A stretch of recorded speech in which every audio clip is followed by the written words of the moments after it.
Good morning, everybody. Today is Wednesday, the 20th. I think it's the 20th. Yeah, anyway. And I was sitting in my bed last night working on a new project that I was inspired to do randomly. And it involved knitting black yarn at night, which is not something that I'm normally inclined to do because I don't see all that great. But it just got me to thinking about the fact that how easily it is that we can end up inspired by other people to create different things and how we will just randomly start them on a whim. Hence the title of this video. I think it's contagious. So I thought today I would work on some ribbing on a sock and share with you guys some projects that I have either A, started, or B, want to start, and share the creators that inspired me to make those different things. So if that sounds good to you guys, then grab a cup of tea, cup of coffee, soda, water, whatever's your bag, sit down and let's get started. All right, so the first one is one that you guys actually know about if you follow the channel, which, by the way, hi, hello, I'm Tiffany. If you're new, welcome. And if you're a returning subscriber, hey, how you doing? Thank you for coming back. If you've been watching the channel for a while, then you will know that I was recently inspired to make the bookshelf socks, and I will put a picture of it right here for you. And I was inspired to make these by Cheri at the Ollie and Bella podcast a couple of weeks ago. She showed her finished socks and they were so pretty. I was just like absolutely in love with them. And I was like, oh, I need to make those. And I literally bought the pattern that day. And then I finally cast them on actually just this morning. Oops, where's the camera? Sorry, guys. So, and I am using this cute little, let me see if I can show you. This cute little tulip. There we go. This cute little tulip stitch marker. And this is the yarn. And shoot, what was this one called? I can't remember what it's called. I'll put the card right here along with the name. I want to say this was one of the Mrs. Crosby yarns. And something about fairies. I can't remember. See, now it's going to drive me crazy. I'm not going to put a picture there. Hold on a second. I'll be right back.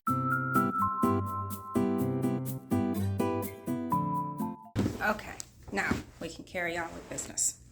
I was right. It is Mrs. Crosby.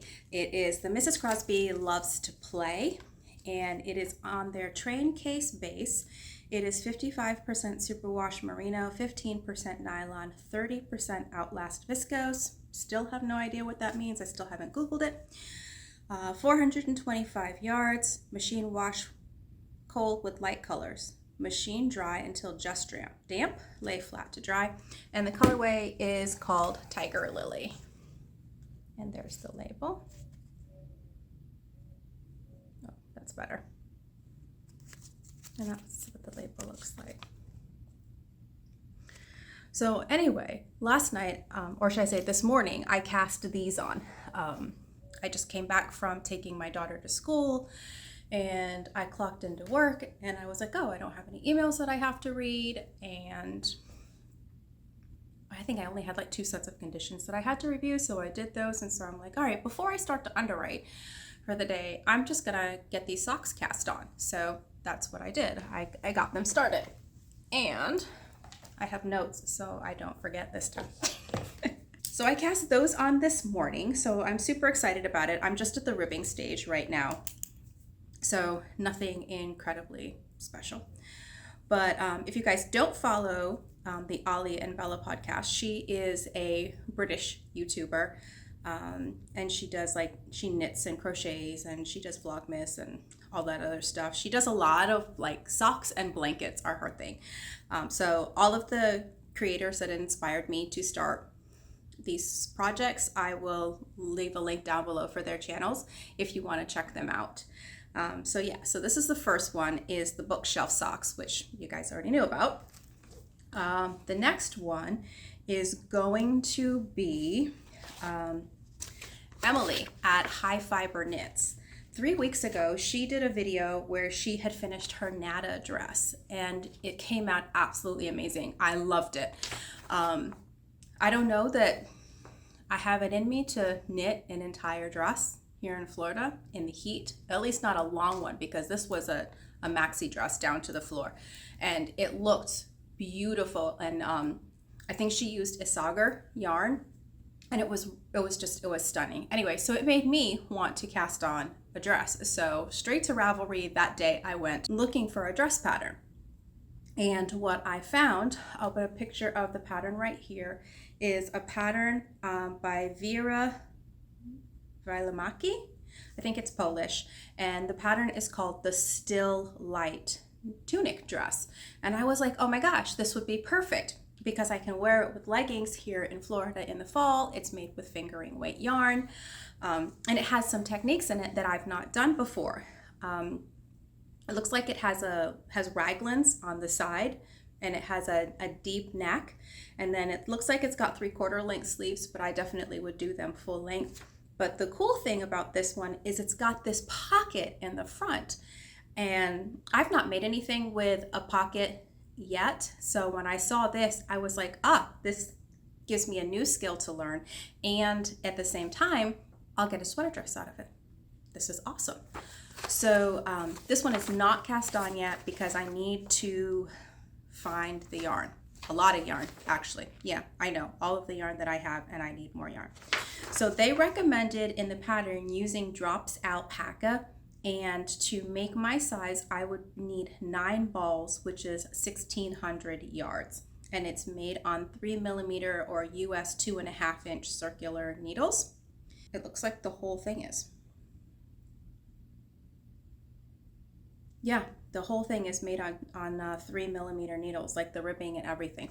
And then it has this really cute detailing. It has the keyhole in the back, which I thought was super cute with a little button. And that's also something that I haven't done. But yeah, so this is something else that I want to cast on. I'm going to New York in November for Thanksgiving week, and I would love to be able to wear this while I'm in the city. In my mind, I'm like, this with leggings and boots and a nice coat and a Sophie scarf. I think that this would be awesome. I just have to decide on a color. Originally, I would have thought black would have been it, but then something else black came along. So I'll show you in a minute. So that's the second thing that I've been inspired recently to make. And again, that was from Emily and at High Fiber Knits, and that was kind of a piggyback off of her Nata dress. So yeah, stay tuned for that one. The next one was, I was watching Kelly at Layfamilyarn. She did like a regular, like just checking in podcast, and she was talking about some different things. But one of the things that she talked about was the fact that she was working on her petite knits novice slipover pattern right here. And I actually already owned the pattern. I was like, oh, I have this already. So why am I not making it? And again, it's something that I would love to wear to New York over a long sleeve button down, because I have a long sleeve plain white button down, kind of like what she's doing here, only mine's plain white. And I thought that that would be perfect to wear when I'm in the city for Thanksgiving, and it's knit with worsted weight yarn, so why am I not making this? So I went and I looked in my stash, and this says you need an Aran weight yarn, which worsted, Aran weight, it's close enough. And so I had some Wool of the Andes worsted weight, and I really liked the color that Petite Knits used in her pattern. So I pulled this out of my stash. Come on, work with me. And I thought that upside down, wrong side out and sideways. Ta-da! finally, there we go. I thought that this would be a good match, and so I figured I would give this a go. So I think that before this week is over, I will have this cast on and on the needles. I will definitely have to order some more yarn, obviously, because I only have 2 skeins, but I figured even if I could just make it through the ribbing of this one, although I think if I remember correctly, she does like a provisional. I don't know. I figure if I can at least get it started, it's Knit Picks Wool of the Andes worsted weight. I mean, how different can the dye lots be? I don't even, do they even? Yeah, they do. So I'm gonna order some more this week so that I can work on this, but my goal is to at least get it started before this week is over. So that's number 3 for things that have been inspired by other content creators that I'm watching. And again, that one was Kelly at Layfamilyarn, and if I remember correctly, she's finished her novice slipover. So yeah, link down below if you want to check her out. Okay, what was the next thing? All right, there are 3 more. One of them you already know about. I'll show you that one first because this has been an adventure. Okay, so in my last video, not the one that I did where I went through my stash 137 balls of yarn later, but the one before that where I did a knitting update and I talked about Kay the Crazy Sock Lady and the fact that she was knitting the Ozetta Seasons cardigan, which is got a broken fisherman's rib in it. I think it's a broken, no, it's not broken fisherman's rib, it's just regular fisherman's rib. Anyway, so yeah, I was like, oh, I want to make that. And so of course that day I went and I bought the pattern.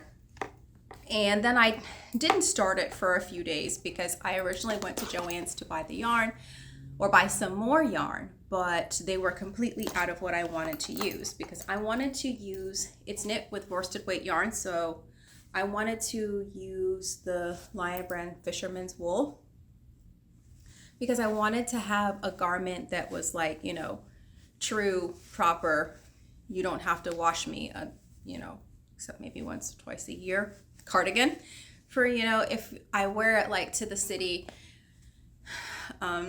like if I go to New York and I wear it and I get caught in the snow or something like that, I'm not going to have to worry about it being like incredibly gross and disgusting. Whereas if I took like a commercially made cardigan, I would have to, you know, promptly get it cleaned and all that jazz. Plus, I just wanted to have a garment that was just more closer to a natural fiber. I have a bucket full of Icelandic wool that I bought a couple of years ago when I bought a beautiful Icelandic hand knit sweater. There was a YouTuber and her channel was called Everything Iceland, and she was an American who ended up moving to Iceland, and she like highlighted different things about Iceland, and one of them was a particular place where you could buy the locally hand knit Icelandic sweaters, and you could also order wool from Icelandic sheep. So I was like, oh, yes, please. So I bought the cardigan and it lives in my closet, and I will put some video footage of me wearing it right here. It's very itchy. It's very heavy. It's not something that I've actually physically been able to wear, and I think I've had it since I bought it during the pandemic. So that should tell you, like what, 2-3 years? I've not been able to wear it because it's just not been cold enough to warrant wearing it. But aside from that sweater, I don't have anything, long story short, that is like more natural, unprocessed wool, and so I wanted to give this a try. So I started the Seasons cardigan, and it's right here. And this is what, let me see. So I actually had to go down in needle size. Like you use a size 7 and a size 9. And I actually had to use a size 6 and a size 8, I think, to get where I needed to be. Yeah. But remember in the last video, I was like, it has a really unique construction. So this is what mine looks like. Hold on. Wait. There we go. This is what mine looks like so far. It's on a cable for the sweater itself. This is the front. This is the back. This is the collar, and these are the side button bands in the making, if I remember correctly. I hope so. I'm hoping so. So yeah, I haven't gotten very far. I did all of this in one night, and I was fit to be tied. There's just no other way to word it. It was difficult. I had to do the provisional cast on, and then I had to come back and I had to take the provisional out because you pick up the stitches and you knit in the opposite direction. And after I did that, and then I picked up the 49 stitches along the side, I was like, okay. The next thing is to like put in the markers for the raglans, and I'm like, I have to have some quiet and 100% focus in order to be able to put the raglans in and get it going. So that's where I am on that one, is this far. And I think I started this on Monday or Sunday, one of the two. So yeah, it started. So far I'm not loving it, but I know that I'll love the garment when it's done. So I think it's just a case of having to get past the fiddly points. And you know how sometimes when you're working on something and you're like, if I can just make it past this bit, I'd be okay. You know, kind of like in my bright side sweaters, when I'm working on the raglans, I'm like, just make it through the raglans and you'll be okay. You just got to make it through the raglans. And after a while, you're like, if I have to do just one more raglan increase, I'm finished. And thankfully, that's normally when you're like only one or two away and you're like, okay, I can do it. That's kind of how I feel about that project right now. But I know that I'm going to love the finished garment. So I'm going to tough it out. Let's see. All right, what's the next thing that I am inspired to make? Okay, so the first one is I was watching Marlene Knits, I think is the name of her channel. Anyway, and she was talking about, it was in her last video where she's talking about her PhD. Don't tell me how it ends because I have like, I think 5 or 10 minutes left of it to watch. So I don't know what it is that she wanted to say about her PhD, but something. Anyway, on her to make list, she has Summer Lee's Seasons socks. And in her video, she had this really pretty, it was like a oatmeal-y colored yarn. And then for the ribbing, the toes and the heels, I think it was like this, oh shoot, it's a shade of green, but it like made me think of like sea foam kind of, but more like cactusy. Anyway, it was really, really pretty. It's the bottom line. And I was like, oh, that's gonna be really pretty. So then she like put the picture up of the pattern, you know, kind of like right here, because I think I forgot to do that. There you go. And I was like, oh, textured socks, textured knits are in. I must make those. So I went looking in my stash and I found this Malabrigo sock yarn. And it is Malabrigo. The color is called Gobber, and it's on there a bit o' yarn, and it's a kettle dyed yarn. Machine wash, cold water, gentle cycle, do not tumble dry.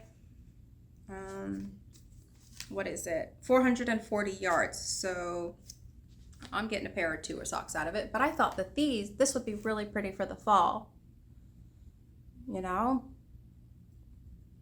And I just thought, oh, as a textured knit, this would be so nice.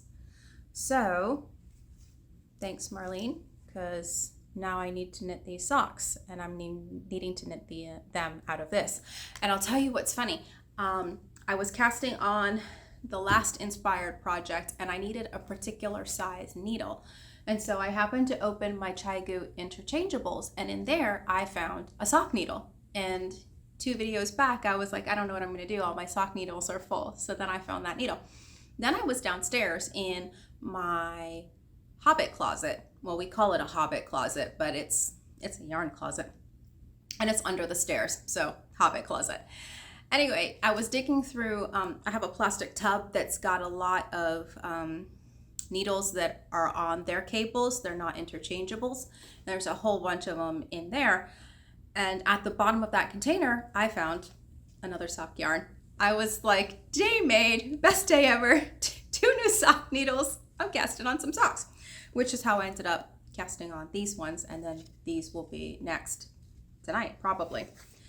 So, yep, Marlene Knits inspired me to make the season's socks with this yarn. Super excited. I know, last thing I need is another pair of socks, but the other side of that is, in my opinion, you can never have too many pairs of hand knit socks.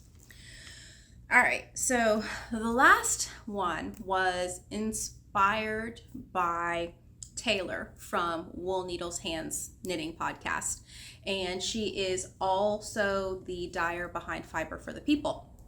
And I love watching her podcast because she always has videos with like a unique twist, you know, whether she is like in the last video, I think she was talking about corrugated knitting, and how your gauge can be different and how you probably should take that into account when you decide that you're going to do something that has to do with corrugated knitting. And I hadn't even thought about that, and neither had she until she started working on this project. But in the beginning of the video, she's wearing this really cute black t-shirt. And I'm like, oh, that's really cute. And so she was like, yeah, let's talk about the little black elephant in the room. This is my black black t-shirt that I've been knitting forever and a day. And I'm like, oh, it's really cute. It comes like right where it needs to for her natural waist. The sleeves aren't too long. They aren't too short. I'm like, oh, all right. So I automatically jumped down to the bottom expecting to see a t-shirt pattern in there, and there wasn't one. And so I'm like, oh, it's not like her not to include a pattern for something that she's knit. So now I gotta go back. And so I watched some more of the video and come to find out that she actually did it by piecing together some t-shirt patterns that she liked. So she took a piece from, I think it was the Petite Knits Poppy t-shirt, and then I think one came from Jessie Made, if I remember correctly. I could be wrong, but I think that's what she said. Anyways, I know that her final design was inspired by a couple of different ones, and she just took the pieces of those ones out, and she essentially wrote her own pattern, and it was super, super cute. But when she said that she'd written her own pattern, I was like, well, okay, off to the races I go. I need to find a black t-shirt pattern because, ooh, I have some black yarn. It's conveniently already caked and everything, so this is meant to be, right? So I went on to Ravelry and I found a pattern by Isabel Kramer. And wait till I show you where this project lives. But I found a pattern by Isabel Kramer, picture right here. And this is the Tresoro tee. And it was a pattern that she came out with in 2023. And I think that this is just absolutely perfect. It looks like it's relatively straightforward, simple, not a whole lot of ribbing for the collar. It's got a nice detailing for the raglans. And then you've got lots and lots of mindless knitting for the t-shirt. It has a wide ribbing hem, but I don't know if I necessarily want to do that much ribbing. We'll see. I mean, it's not like I can't just, stop when I'm done, because it does have, you notice in the picture, it has a really narrow neck, so I don't know that I necessarily would want that much ribbing down at the bottom, but again, we'll see. So I cast this on at night, and it's funny because the joke in my house is that, number one, I won't knit anything that's in black yarn because I can't see it, and I can only knit on it during the daytime because I can't really see the stitches. Last night I decided that I was going to cast it on and wing it. So this is where my project is living. And in one of my, I think it was my first or second video, I commented that I had gone to New York. And when I was there, I went to Loop and I got this bag. And I've never used it. It's just been chilling in my closet. doing, you know, absolutely nothing, because I absolutely love it. It's even got, hold on, I gotta turn it around, a cute little pocket that's got a little stamp of a flower on the inside, and it says it's made by Love It Designs NI, so I think they're a creator in Northern Ireland. And this is, let me see, no, greetings from Amsterdam. This bag is hand printed on 100% cotton with eco water-based inks. Small imperfections are the proof. If they were all the same, then they would look just like any other bag. So yeah, it comes from Amsterdam, and this is what their tag looks like if you want to go check them out.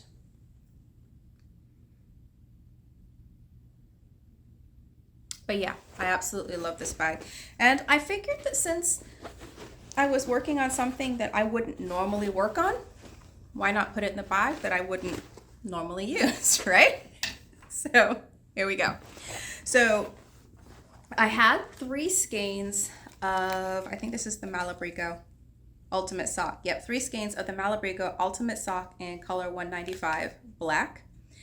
And it is approximately 420 yards of fingering weight yarn in the colorway, I bet you'll never guess, black. And I already had 2 balls wound up sitting in, I have a bin where I just keep my black yarn or my black and white yarn or close to black yarn and my whites. I keep them all in one bin because I don't have a lot of those colors. Well, now I have a lot less. The pattern says that I only need 2 skeins, so the fact that I have 3 is like, woohoo, yay! Because I can knit the second size. Yeah, and I think the second size it says you need, I think it's 875 yards. So I cast it on last night and I completed the ribbing, and this is how far I am. Hold on. Come on. There we go. With my little butterscotch stitch marker. So you start on by casting on 114 stitches, and you do 1 by 1 rib all the way around. And this is on a Chaigu 14-inch circular, and the stitches just barely fit. But after that, like, you jump right into the setting up for the raglans. And I took a peek at it last night and was like, I think we'll visit that in the morning. Let me see. Change to, yep, so I'm at the point where you start the raglan, so I have to change needles to a 3.25 millimeter. And then it's purl 1, knit however many, place marker, purl 1, knit however many, place a marker, purl 1, knit however many, place a marker, continue, and then you go right into your short row shaping and your raglans at the same time. So kind of like the Seasons cardigan, it's something that I need some quiet alone time where I can sit down and just knock out that whole section in one afternoon, because otherwise, I don't know. Yeah, we'll see. And with me, it's so funny because try as I might with my raglans, on the first go round, I tend to always be short 1. Just 1 stitch. I'm always short without fail.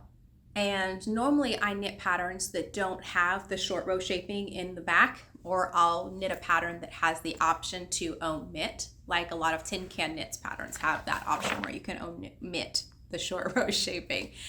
And I'll go for the omit option. But after doing it on both of the bright side sweaters, which you guys will see in the upcoming video, wait till you see the blue one. Oh my God. Blue is not my color, but I'm gonna wear the heck out of this sweater. But anyway, I digress. I ended up, of course, 1 stitch short in the raglans for with the short row shaping after the first go around.